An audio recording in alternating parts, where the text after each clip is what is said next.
Ranking का जो lollipop था ना, उसे पाकिस्तानियों ने इतना चूसा, इतना चूसा, इतना चूसा कि वो खत्म ही हो गया है।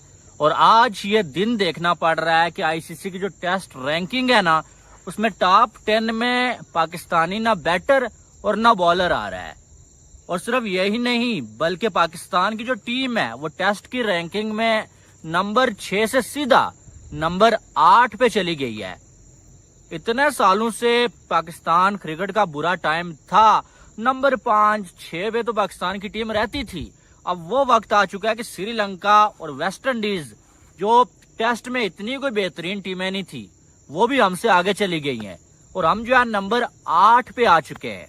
और सिर्फ यही नहीं, ये जो मैंने स्टार्ट में बोला है ना कि रैंकिंग के लॉलीपॉप को इतना चूसा कि वो खत्म हो गया, ये मैंने बाबर आजम के लिए बोला है। आपको मालूम है, पाकिस्तान हार रहा होता था, पाकिस्तान की टीम जलील हो रही होती थी, बाबर आजम 40-50 ठुक ठुक करके अपने बना के आउट हो जाता था। जब बाबर आजम को क्रिटिसाइज करे ना, तो कोई एक ऐसा तबका मौजूद है पाकिस्तान में जो बाबर आजम के फैंस जिनको बोला जाता है, वो जो है वो आके हमें गालियां दे रहे होते थे कि यार तुम लोग पागल लोग, कोई पता नहीं चरस पीते हो, क्या करते हो, कि तुम्हें नजर नहीं आ रहा है कि पाकिस्तान का वाहिद अकेला बल्लेबाज है बाबर आजम, जो तीनों फॉर्मेट्स में नंबर 5 तक जो है रैंकिंग जो आ रही है ना, उसके अंदर अंदर मौजूद है, यानी कि टॉप 5 में मौजूद है या टॉप 10 में मौजूद है।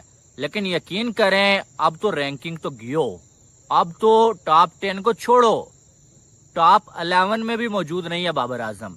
पहले 3 पर थे जनाब, उसके बाद जो पहले टेस्ट मैच के बाद 3 से 9 पे आ गए, और ये दूसरे टेस्ट मैच में जनाब ने जो तीर मारे हैं ना, उसके बाद जो है वो जनाब 12 पे चले गए। आज आईसीसी की टेस्ट रैंकिंग अपडेट हुई और बाबर आजम 9 से स्लिप होके सीधा 12 पे चले गए, 12 पे।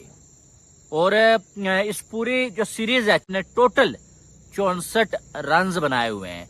तो इसके बाद आप क्या उम्मीद करते हैं कि 9 से वापस उन्होंने 3 पर आना था? नहीं, उन्होंने अब दिन ब दिन नीचे ही जाना है। नंबर 12 पे पिछले 5 सालों में बाबर आजम की रैंकिंग इतनी बुरी तरीन कभी नहीं हुई है। 2019 में वो मेरे ख्याल में कोई 13वें नंबर पर थे, मुझे याद नहीं है सही, और उसके बाद वो टॉप 10 में ही रहे। लेकिन इस बार जनाब जो है टॉप 10 से भी जो है खिसक गए हैं और सीधा जो है वो 12वें नंबर पे आके जो है बाबर आजम रुक गए हैं। और बात अगर की जाए ना, तो भाई बात वही है कि कोई किंग कह देता है, कोई कुछ कह देता है, कोई कुछ कह देता है, लेकिन परफॉर्मेंस जीरो होती है। आप रैंकिंग के ऊपर चल रहे थे जी, रैंकिंग नंबर 1 है, 2 है बंदा, आप हालांकि रैंकिंग मेरे लिए कोई इतना मैटर नहीं करती है। ठीक, Babar Azam ICC test ranking के टॉप 10 में शामिल नहीं है। लास्ट टाइम दिसंबर 2019 में बाबर आजम 13वें नंबर पर थे और उसके बाद टॉप 10 में कहीं ना कहीं रहे आईसीसी की रैंकिंग में, मगर अब वो 12वें नंबर पर आ चुके हैं। तो दिसंबर 2019 के बाद पहली मरतबा ऐसा हुआ है कि वो टॉप 10 से निकले। वैसे मेरे से सच पूछें तो मैं आईसीसी रैंकिंग को कोई बहुत ज़्यादा वेटेज नहीं देता। उसकी बहुत ही बेहतरीन एग्जाम्पल ये है कि T20 के अंदर आपको बुमराह टॉप 10 में नजर नहीं आ रहे हैं, जबकि वनडे में उनका 8वां नंबर है और इसमें किसी को कोई शक नहीं है कि बुमराह इस वक्त वर्ल्ड बेस्ट बॉलर हैं और वो आईसीसी रैंकिंग में नजर नहीं आ रहे हैं।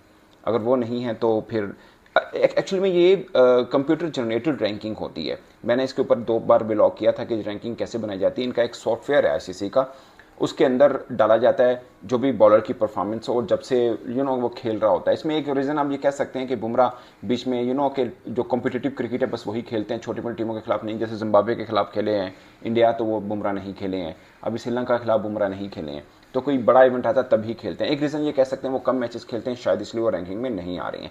बट इनका एक कंप्यूटर जनरेटेड सिस्टम है जिसके अंदर वो डालते हैं कि बॉलर ने एक मैच में फर्ज किया, एक मैच खेला किसी बॉलर में तो डाल देते हैं कि एक मैच खेला, किसके खिलाफ खेला वो डाल देते हैं, पिच जहां पे खेला गया वो डालते हैं, फिर डालते हैं कि उस मैच में स्कोर कितना हुआ, तो वो भी डाला जाता है कितना स्कोर हुए हैं। तो उसके मुताबिक जो रैंकिंग बनती है वो कंप्यूटर खुद निकाल के दे देता है कि इसकी इतनी रैंकिंग बनती है एक मैच में।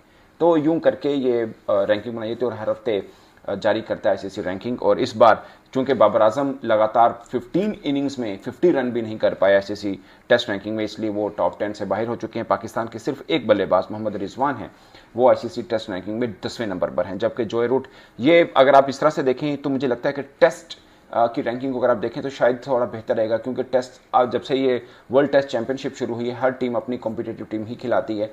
कोई कि वनडे और T20 के अंदर ऐसा होता है जब एशिया कप या वर्ल्ड कप नहीं हो रहा या चैंपियंस ट्रॉफी नहीं हो रही तो सब टीमें एक्सपेरिमेंट करती हैं, मगर टेस्ट के अंदर अमूमन ऐसा नहीं होता क्योंकि हर मैच ही इंपॉर्टेंट होता है। तो इसके रैंकिंग को मैं काफ़ी हद तक बेहतर मानता भी हूँ, और आप उसमें निकाल के भी देखिए, जॉय रूट नंबर 1 पर हैं, केन विलियमसन 2 पे हैं, डैरल मिचेल 3 पे हैं, स्टीव स्मिथ 4 पर हैं, 5वें पे हैरी ब्रूक हैं, रोहित शर्मा फिर 6ठे पे आते हैं जायसवाल, जिन्होंने इंग्लैंड के खिलाफ बहुत शानदार इनिंग खेली थी, 2-3 इनिंग्स एक्चुअल में खेली हैं, वो 7th पे हैं, विराट कोहली 8th पर हैं, उस्मान ख्वाजा 9th पर हैं, मोहम्मद रिजवान 10th पर हैं। तो ये हेलोविशाइन जो है वो 11